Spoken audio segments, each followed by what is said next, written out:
오늘 본문에 보니까 예루살렘에서 여리고로 내려가는 어떤 사람이 강도를 만나는 이야기가 소개되고 있습니다. 길에 숨어있던 강도들이 갑자기 나타나서 이 사람을 때리고 옷을 벗기고 거의 죽게 만들어 놓고는 도망쳐 버립니다. 자, 여러분, 강도 만난 사람의 입장에서 한번 생각을 해 보십시다. 그냥 조금 전까지만 해도 평안하게 길을 걸어가던 사람인데 전혀 예상도 못했는데 날벼락처럼 이런 일을 당하게 됩니다. 자, 당하게 되는 일들이 우리 인생에 분명히 있습니다. 전혀 예상도 못하고 갑작스럽게 이런 위험은 다가오는 것입니다. 우리 인생의 위기와 문제, 안 만났으면 좋겠지만 우리에게 분명히 이렇게 다가올 때가 있습니다. 그래서 인생이 사실은 겉으로는 번드르르한 것 같지만 위험투성이인 위험한 인생인 것입니다. 강도 만난 사람의 정신적인, 육체적인, 경제적인 충격 이만저만이 아니었을 것입니다. 꼭 칼을 들고 총을 들고 어떤 사람을 위협하고 폭행을 해야지만이 강도가 아닙니다. 그 말고도 이 세상에는 많은 종류의 강도들이 있습니다. 경제적인 위기의 강도, 사람이 경제적인 위기, 돈이 떨어지면 어떻습니까? 사람이 자신감이 꺾여지게 되고 또 이렇게 위축되게 마련입니다. 우리 삶을 흔들어 놓죠. 또 질병의 강도, 몸이 아파 보세요. 사람이 정신적으로 위축되고 말할 수 없이 고통 가운데 겪게 됩니다. 깨어진 관계의 강도, 무의미와 혼란의 강도, 우리 인생에 이런 종류의 다양한 강도들이 존재하고 있습니다. 인생길의 여정에서 덫에 걸려들듯이 이러한 수많은 강도들로 인하여서 우리는 고통하고 신음하는 사람들을 쉽지 않게 볼 수 있습니다.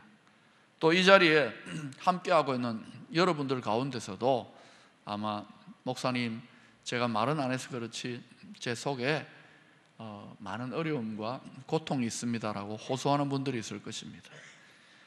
멀쩡하게 다들 잘 살아가는 것 같지만 정말 마음의 깊은 이야기라도 나눌라 치면은 다 남다른 고민, 무거운 짐, 고통과 문제와 씨름하고 있는 인생이라는 것을 알 수 있습니다.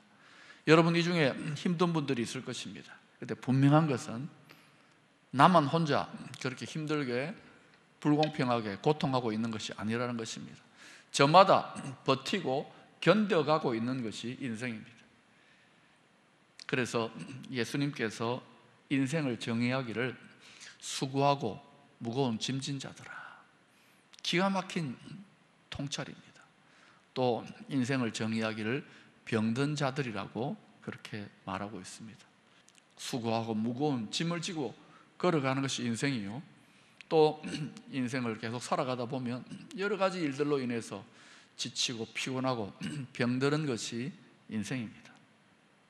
이렇게 인생의 여정에서 수많은 강도를 만나게 되는 사람들의 가장 필요한 것이 뭐냐면은 바로 구체적인 실질적인 도움과 회복일 것입니다.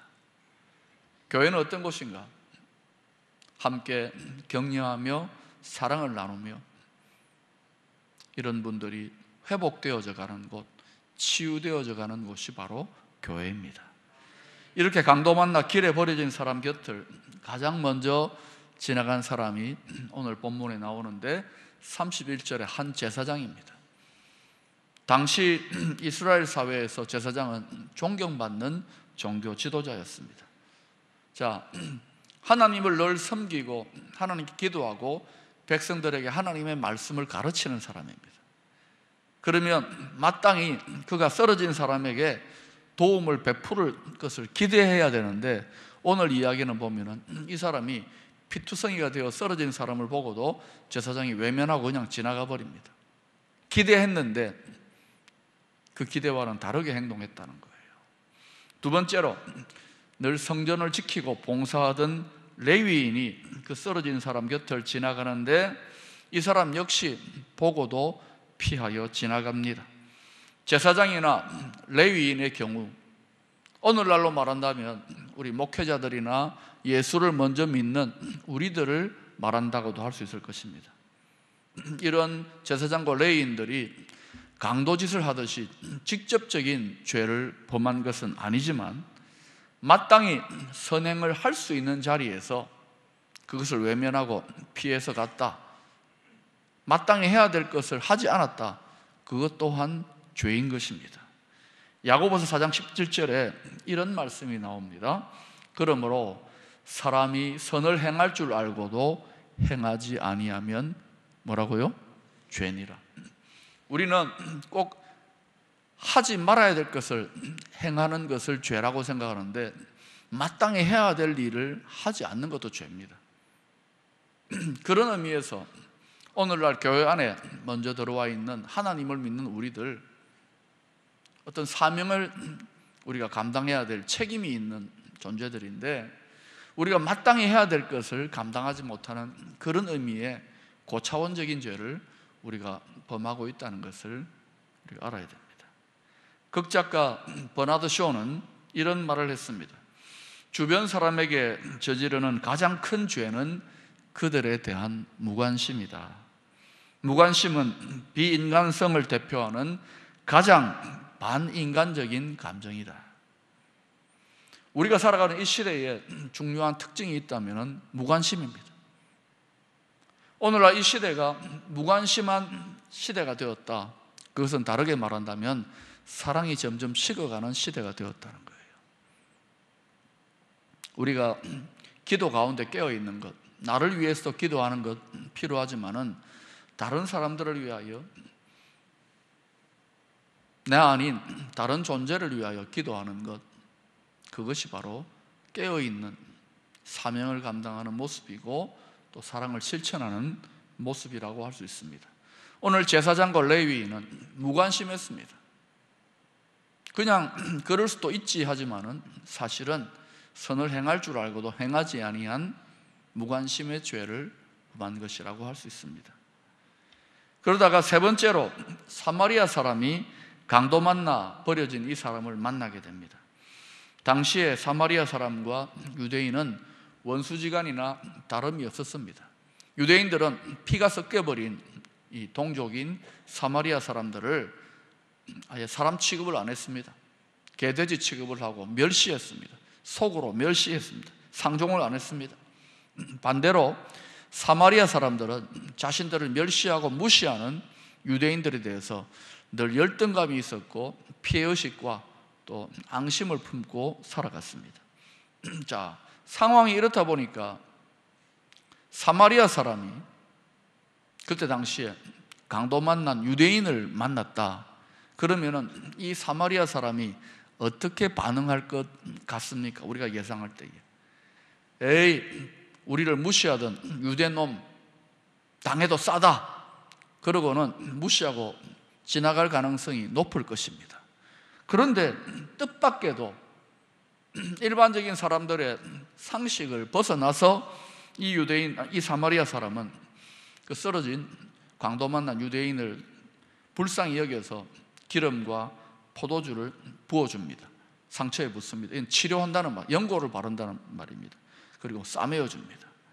그리고 짐승에 태워가지고 주막에다 데려다가 놓습니다. 뿐만 아니라 주인에게 부탁합니다. 내가 돈은 더 줄 테니까 비용이 더 들면은 더 이렇게 돈을 쓰라고, 내가 돌아올 때에 꼭 돈을 더 지불하겠노라고. 그리고 돈 몇 푼을 더 주고는 떠나갑니다.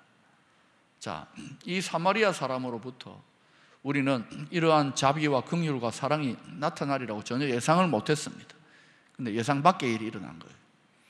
예상했던 당시의 제사장과 레위인에게서는 사랑이 나타나지 않았는데 예상하지 않았던 사마리아 사람을 통하여 사랑이 나타나고 있습니다. 여기에 메시지가 있는 거예요. 예수님은 이 이야기를 율법 교사에게 해주시면서 너도 사마리아 사람과 같이 하나님의 사랑을 실천하는 사람이 되라고 당부하고 있습니다. 사도 요한은 요한 1서 4장 16절에서 한평생 하나님을 믿고 알아가면서 결론적으로 하나님에 대해서 어떻게 정의하고 있는가? 하나님은 사랑이시라. 한번 따라합시다. 하나님은 사랑이시라. 이때 하나님이 사랑이라는 것은 관념적으로 추상적으로 사랑, 그런 의미가 아닙니다. 기독교 신앙에서 말하는 하나님은 성부, 성자, 성령, 아버지와 아들과 성령님, 이 삼자 관계가 삼위일체로서 하나가 되는 관계지요. 이 세 관계가 하나인 겁니다. 그래서 이 성부, 성자, 성령 사이에 끊임없는 열렬한 사랑이 주고받아지고 있습니다. 그런 의미에서 하나님이 사랑이라는 말은 이 삼위일체 안에서 주고받아지는 아주 역동적이고 아주 능동적인 그러한 사랑의, 움직이는 사랑의 모습을 말하고 있는 것입니다. 하나님은 사랑이시라. 그러니까 우리가 하나님은 사랑이시라 그러면은 하나님 철학적으로 관념적으로 사랑이다 이렇게 이해해서는 안 돼요. 살아서 펄펄대고 화로회처럼 꿈틀꿈틀대는 역동적인 사랑을 생각하게 되는 것입니다. 이 사랑을 경험하고 이 사랑을 만나게 될 때에 우리 또한 사랑에 참여하게 만드는 능력으로서의 사랑을 말하는 거예요. 하나님은 사랑이시라. 또 사도 바울은 일평생 예수 복음을 전하면서 온갖 고초와 시험을 다 겪었습니다. 그런데도 그는 예수 그리스도 안에 있는 하나님의 사랑 때문에 이겨내었습니다. 승리했습니다. 그러면서 로마서 8장 39절에서 이렇게 고백하고 있습니다. 다른 어떤 피조물이라도 우리 주 그리스도 예수 안에 있는 하나님의 사랑에서 끊을 수 없으리라. 바울이 견딜 수 있었고 승리할 수 있었던 비밀이 뭐냐? 예수 그리스도 안에 있는 하나님의 사랑, 그 사랑 때문에 바울은 강해졌고 사랑 때문에 끝까지 승리할 수 있었다는 거예요. 사랑하는 여러분, 믿은 지가 오래되시는 분들이 일부 예배에 많습니다. 여러분 어떻게 권태감이나 영적인 피곤함이나 또는 여러 가지 크고 작은 인생과 신앙의 시험을 이기고 끝까지 달려갈 수 있는가? 또 행복함과 열정 가운데에 끝까지 달려갈 수 있는가? 하나님의 사랑을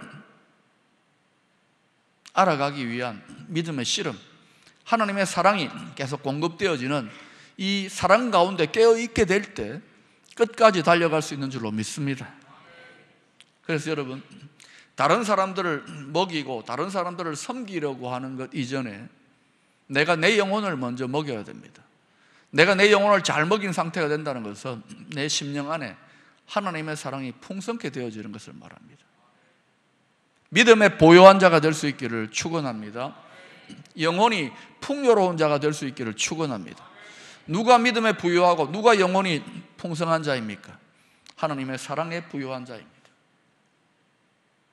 티끌 같은 먼지도 햇빛을 받으면 황금가루처럼 빛납니다.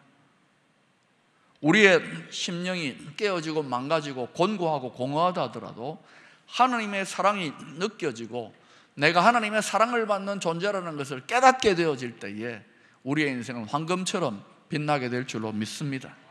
그래서 우리가 복음을 전하는 것, 주님을 섬기고 봉사하는 것 중요하지만 내가 하나님의 사랑 가운데 있다는 것을 영혼 깊숙이 다시금 깨닫게 되는 이 믿음의 씨름을 할 수 있기를 축원합니다.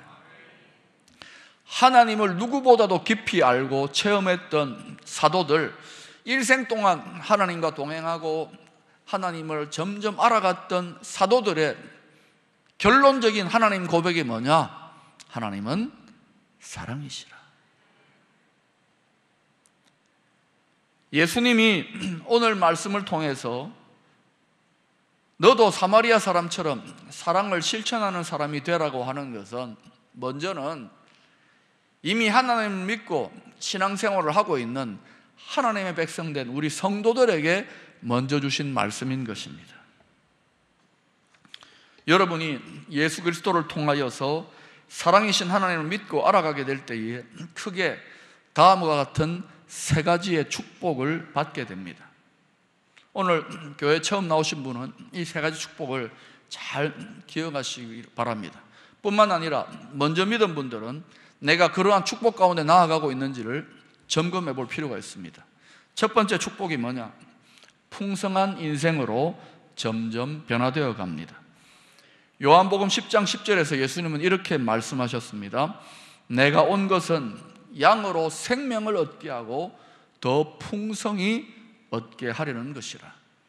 이때 풍성하다는 것은 물질적인 풍요의 측면만이 아니라 영혼의 풍요로운 상태를 말하는 것입니다. 하나님은 모든 좋은 것의 근원이 되십니다. 성경은 하나님 안에 생명, 기쁨, 평안, 부요, 영광, 행복, 그 모든 것이 충만하다고 말씀하고 있습니다. 하나님은 스스로 존재하시면서 부족함이 전혀 없습니다. 모든 능력과 지혜를 가지고 있을 뿐만 아니라 하나님 안에는 모든 것이 충족하고 완전한 사랑의 관계 가운데에 하나님은 완전한 행복을 영원토록 스스로 누리는 분이십니다. 그래서 하나님을 믿는다는 것은 모든 것에 충만하시고 부유하신 하나님께 연합되는 것을 의미합니다. 마치 전기 플러그를 탁 꽂으면 전기가 촥 하고 흘러 들어오는 것처럼 풍요로우신 하나님께 우리가 믿음으로 연합되게 될 때에 그때 어떤 일이 일어나기 시작하느냐? 내 삶에 하나님의 풍요로우심이 흘러 들어오기 시작하는 것입니다. 우리가 풍성하신 하나님 앞에 더 깊이 들어갈수록, 하나님과 더 하나 되어질수록 우리의 영혼은 참된 만족으로 풍성하게 되어집니다. 참된 행복을 누리게 됩니다. 사랑하는 여러분, 특히 먼저 예수 믿은 여러분 안에 참된 풍요로움과 참된 행복이 있는지 점검해 보십시오. 목사님, 저는 사실은 그렇지 못한데요 한다면 여러분 그만큼 하나님과 하나 되어짐에 있어서 조금씩 거리가 떨어졌다는 거예요. 자신도 모르게. 여러분이 하나님을 믿는 믿음 안에서 가장 풍요롭고 행복하고 충만했을 때가 언제였습니까?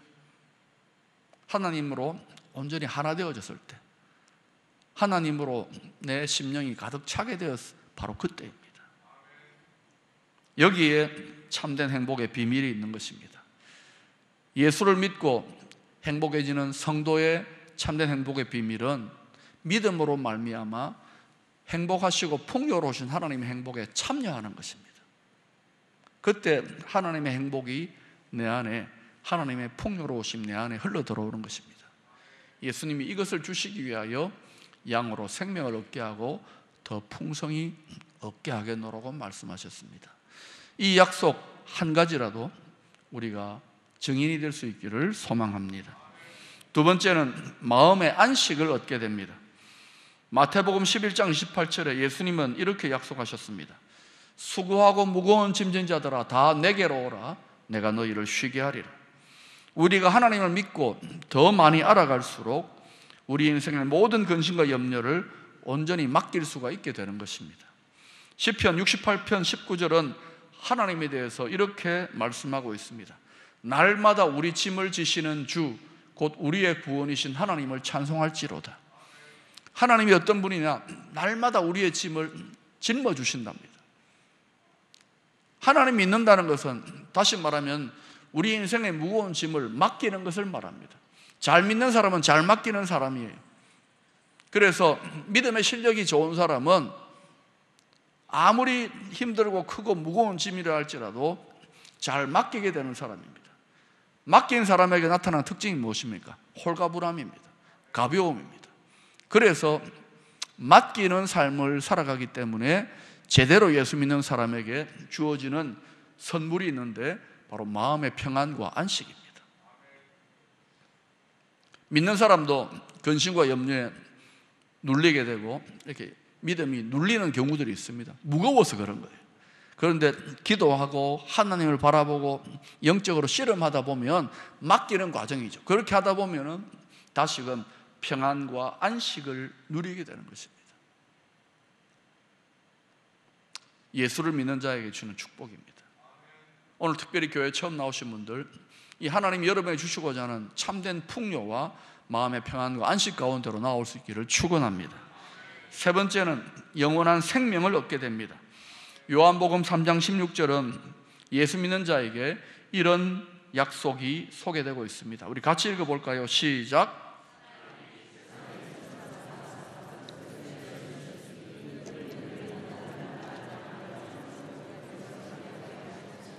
네. 성경은요, 육체의 생명, 이 세상의 삶이 전부 다가 아니라고 반복해서 말씀하고 있습니다. 이 세상의 삶, 육체의 생명이 끝난 이후에 두 가지 운명이 모든 인생들을 기다리고 있습니다. 예외 없이 두 가지가 기다리고 있어요. 하나는 영원히 형벌을 받는 멸망이 있고, 또 하나는 영원한 복락을 누릴 영생이 있다고 말씀하고 있습니다. 쉽게 말한다면요, 지옥이 있고 천국이 있다는 것입니다. 성경은 곳곳을 찾아보면 수십 번도 넘게 다양한 모습으로 이에 대해서 반복하여 증거하고 있습니다. 예수를 반드시 믿어야 하는 이유가 바로 여기에 있는 것입니다. 참 생명은 육체에 있는 것이 아니라 영혼 안에 있다고 말씀합니다. 그래서 예수를 믿을 때에 영원한 생명이신 하나님과 연결되기 때문에 하나님의 생명이 우리 영혼 안에 흐르기 시작하는 것입니다. 그래서 우리의 육체가 소멸되고 육체의 생명이 끝이 난다 하더라도 영혼 안에 흐르고 있는 하나님의 영원한 생명은 계속 지속이 되는 것입니다. 그래서 예수를 믿는 자에게 영원한 생명이 약속되는 것입니다. 여러분, 이 땅의 삶이 전부 다가 아닙니다. 그래서 우리는 죽음 이후에 영원한 생명, 영원한 복락으로 나아가는 삶을 이 땅을 살아갈 때에 지혜롭게 예비해야 될 줄로 믿습니다. 믿음 안에서 한평생 살아갔던 사람들이 이 세상의 삶을 마감할 때에 예수 믿은 사실에 후회한 사람이 아무도 없습니다. 왜냐? 그 믿음의 수고, 영혼의 수고로 말미암아 영원한 생명에 나아갈 것을 확신하기 때문에 그렇습니다. 한 번도 넘어지지 않는 교회와 성도는 없습니다. 그러니 특별히 오늘 교회로 처음 나오시는 분들, 교회를 통해 하나님을 알아가려고 할 때에 너무 처음부터 교회와 성도들에 대해서 완벽한 모습, 절대 넘어지지 않는 완전한 모습을 너무 기대하지 마십시오. 넘어지고 자빠질 수가 있습니다. 그때 실망하지 말라는 거예요. 그러나 중요한 것은 넘어지고 자빠지더라도 포기하지 아니하고 하나님의 사랑을 붙들고 다시 일어나서 전진하는가 하는 것입니다. 교회는 사랑이신 하나님을 닮아가고 알아가기 위하여 서로를 붙들어주고 격려해주는 사랑의 도장입니다. 처음부터 고수가 될 수는 없습니다.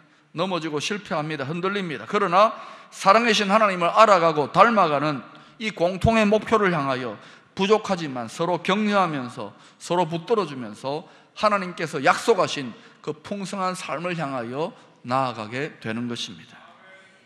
그리고 마침내 이 세상의 생명이 다 끝난 다음에 모든 성도들은 예외 없이 하나님이 예비하신 천국의 축복을 유업으로 누리게 될 것입니다. 바라기는 이번에 초청받으신 모든 분들이 기쁨의 교회를 통하여서 함께 사랑이신 하나님을 만나고 알아가는 그러한 하나님이 예비하신 모든 축복에 참여하는 은혜가 있게 되기를 소망합니다.